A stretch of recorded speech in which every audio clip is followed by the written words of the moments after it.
Bonjour à tous, aujourd'hui nous restons dans les grands réalisateurs américains puisque nous allons discuter de Stanley Kubrick et de son film Barry Lyndon. Dès son plus jeune âge, Kubrick est passionné par le jazz, par le jeu d'échecs mais surtout par la photographie. Et c'est à l'âge de 16 ans qu'il va avoir son premier emploi au sein du magazine Look en tant que photographe indépendant. Ce jour-là, il va leur proposer une photographie à l'occasion du décès de Roosevelt. Il va rester chez eux pendant 4 ans. Mais en 1950, à l'âge de 22 ans, il va finalement se lancer dans le cinéma.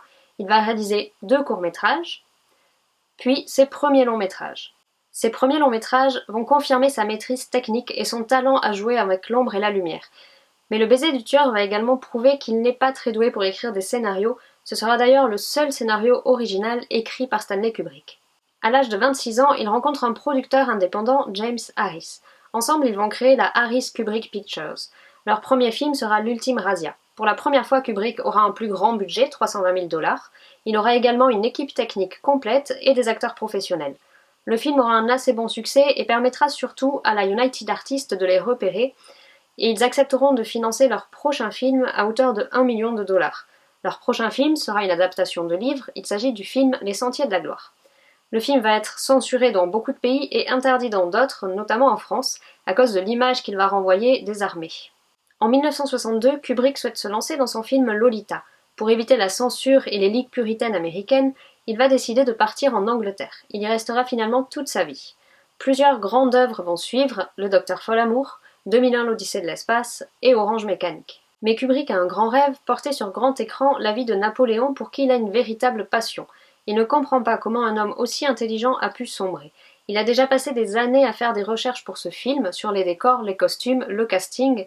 Malheureusement, la Warner va finalement abandonner le projet qui ne verra jamais le jour.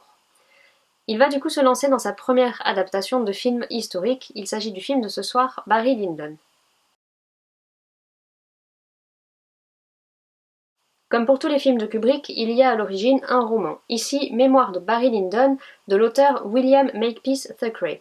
Le roman a été très peu réédité depuis le XIXe siècle en France. Chassé de son Irlande natale après une série d'inconvenances, Redmond Barry s'engage dans l'armée britannique et combat les Prussiens. Le métier des armes lui devient vite insupportable et il déserte. Capturé par l'ennemi, le jeune homme, ambitieux mais naïf, ne doit sa survie qu'à son empressement à servir ses nouveaux maîtres. La guerre finie, Redmond devient espion puis joueur professionnel. Il fréquente la haute société dont il apprend les usages et les bonnes manières. Ce talent lui permet de conquérir le cœur d'une jeune veuve, la comtesse de Lyndon, dont le fils, Lord Bellington, lui voue bientôt la plus vive animosité. Kubrick est célèbre pour son travail de préparation sur l'ensemble de ses films, se voulant le plus juste possible. Pour Barry Lyndon, il va travailler pendant 1 an. Il voudra être au plus proche d'un documentaire sur le XVIIIe siècle. Il va décortiquer tous les tableaux et les livres d'art de l'époque. Pour les décors, il va rechercher des lieux déjà existants, refusant tout tournage en plateau. Ce sera très compliqué pour son décorateur qui n'aura pratiquement aucune liberté et sera très souvent en conflit avec Kubrick. Ce sera d'ailleurs leur dernière collaboration ensemble. En effet, Kubrick est aussi célèbre pour son côté quelque peu tyran lors des tournages. À l'inverse d'un Eastwood qui essaye au maximum d'avoir des premières prises, Kubrick n'hésitera pas à faire refaire en moyenne 30 à 40 fois une scène s'il le juge nécessaire. Mais parfois ce sera beaucoup plus, comme par exemple la célèbre scène des escaliers dans Shining. Occurred to you what would happen to my future if I were to fail to live up to my responsibilities? Has it ever occurred to you? Has it?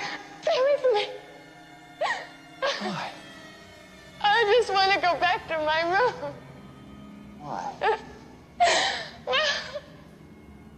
I'm very confused. I just need a chance to think things over. You've had your whole fucking life to think things over. What good's a few minutes more gonna do you now? Le tournage du film Barry Lyndon va ainsi durer 250 jours. Pour comparaison, le tournage d'un film comme Le Grand Bain, qui est déjà une grosse production française, a duré 98 jours. Le tournage va débuter et Kubrick va faire défiler ses troupes anglaises dans la campagne irlandaise. Mais à cette époque, les tensions entre l'Irlande et l'Angleterre sont très fortes, notamment depuis le Bloody Sunday, une tuerie où 28 Irlandais ont été pris pour cible par l'armée britannique.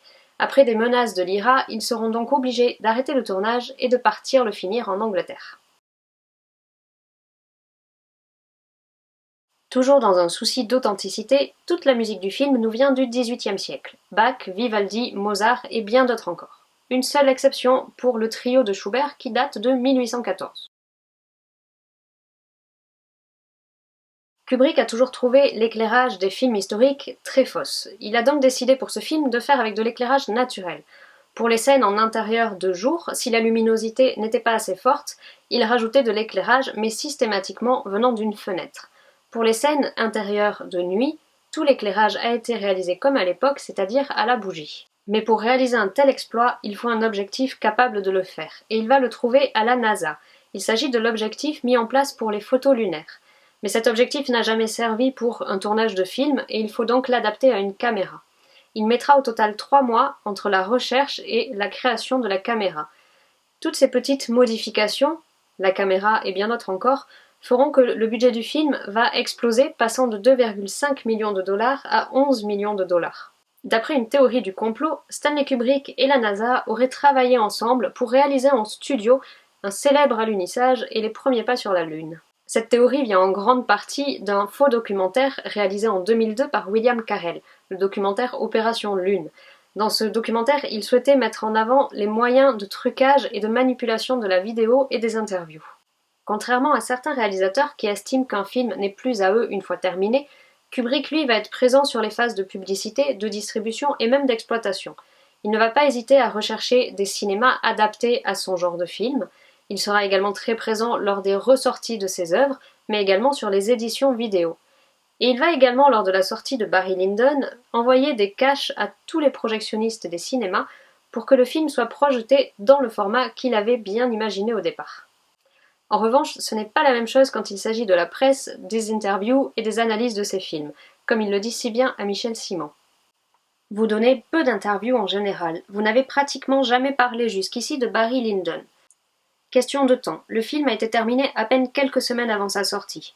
De toute façon, je n'aime pas particulièrement les interviews. On se sent toujours obligé de donner un résumé spirituel et brillant de ses intentions ou de parler de son style et de sa technique. Il y a des critiques qui font cela très bien.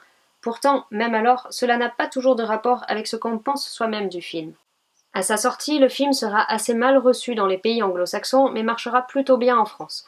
La critique sera, elle, très dure, comme pour à peu près tous les films de Stanley Kubrick. Le film deviendra quand même un chef-d'œuvre visuel, et comme pour tous les films de Stanley Kubrick, chaque plan est soigneusement étudié pour le rendre le plus parfait possible. Le film sera nommé 7 fois aux Oscars et en remportera 4, le meilleur costume, le meilleur décor, la meilleure photo et la meilleure adaptation musicale. Kubrick fait en effet partie de ces réalisateurs, comme Charlie Chaplin, Sergio Leone, Fritz Lang ou Alfred Hitchcock, qui ne recevront jamais d'Oscar du meilleur réalisateur. Sur ce, je vous souhaite une très bonne soirée, j'espère que le film vous plaira et on se retrouve très prochainement pour un nouveau film.